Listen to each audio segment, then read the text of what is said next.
আপনার ঘরে কি ২ টা আলু আছে? তাহলে এই ভিডিওটা আপনার জন্যই। কারণ আপনার ঘরে যদি থাকে আলু আর যদি ফ্রিজে থাকে ডিম তাহলে এত মজাদার ক্রিসপি ফ্রেঞ্চ ফ্রাই আপনারা ঘরেই তৈরি করে নিতে পারবেন। আর এটা খেতে যে এত মজা হয় আপনারা বাচ্চারা কি আপনি নিজেই খেয়ে হুঁশ পাবেন না।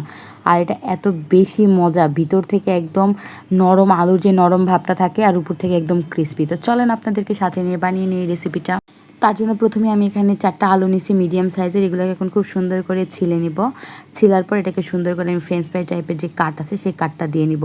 তো আমার বাচ্চারা কিন্তু এরকম টাইপের ভাজা পোড়া খাবার খুব পছন্দ করে, আর আমি সবসময় চেষ্টা করি একটি ইউনিকভাবে ওদের কাছে উপস্থাপন করার জন্য, তাহলে ওরাও খুব মজা করে খাবে। তো যাদের ঘরে বাচ্চা আছে তারা কিন্তু চাইলে এই রেসিপিগুলো ট্রাই করতে পারেন। আর বৃষ্টির দিনে অথবা সন্ধ্যায় এরকম মুচমুচে খাবার খেতে কার না ভালো লাগে বলেন। তো আমার আলুগুলো কিন্তু সব ফ্রেঞ্চ ফ্রাই টাইপ কাট করা হয়ে গেছে। এরপর এগুলোকে খুব সুন্দর করে এখন ধুয়ে নিলাম। ধুয়ে একটা টিস্যুর উপর বিছাই ভালো করে এখন পানিটা সোক করে নিব, কারণ এখানে যদি পানিটা থাকে পরবর্তীতে মাখাইতে গেলে পানি ছাড়বে, যেটার কারণে ভালো লাগবে না।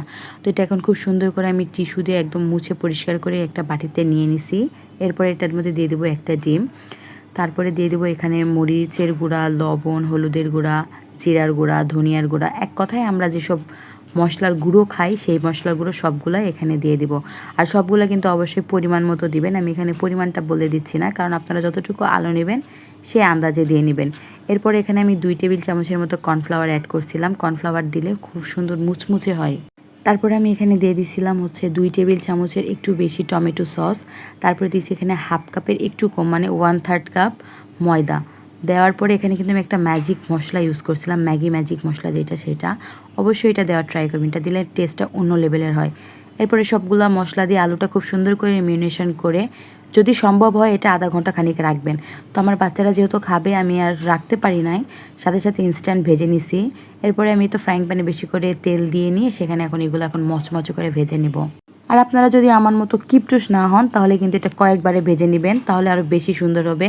তো আমি সময় বাঁচানোর জন্য একবারে সবগুলো দিয়ে নিছিলাম, যার কারণে আমার সবগুলো এভাবে একদম জয়েন্ট হয়ে গেছে। পরবর্তীতে এগুলো আমার হাত দিয়ে ছাড়াইতে হয়েছে। তো আপনারা ট্রাই করবেন, যদি এটা আমার রেসিপি দেখে বানান তাহলে অবশ্যই মাস্ট বি আপনারা কয়েকবারে এটা ভেজে নেবেন, তাহলে জিনিসটা একদম সুন্দর হয়ে যাবে।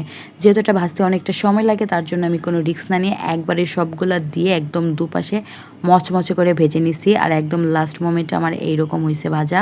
যেহেতু এটা লো ফ্লেমে অনেকক্ষণ ধরে ভাজা হয়েছে, সো আলুটাও কিন্তু খুব সুন্দর হয়ে সেদ্ধ হয়ে গেছে, আর মশলাটাও খুব ভালোভাবে আলুর মধ্যে ঢুকে গেছে, প্লাস উপরটা ক্রিস্পি হয়েছে। যদিও কিছু মশলা আলুর গা থেকে সরে গেছে, ব্যাপার না, খেতে অনেক মজা হয়েছে। এরপরে সবগুলো এই যে একটা বাটিতে উঠিয়ে নিলাম, নিয়ে এখন এটা গরম গরম খেতে যে কি মজা, সাথে যদি থাকে 1 কাপ গরম গরম দুধ চা।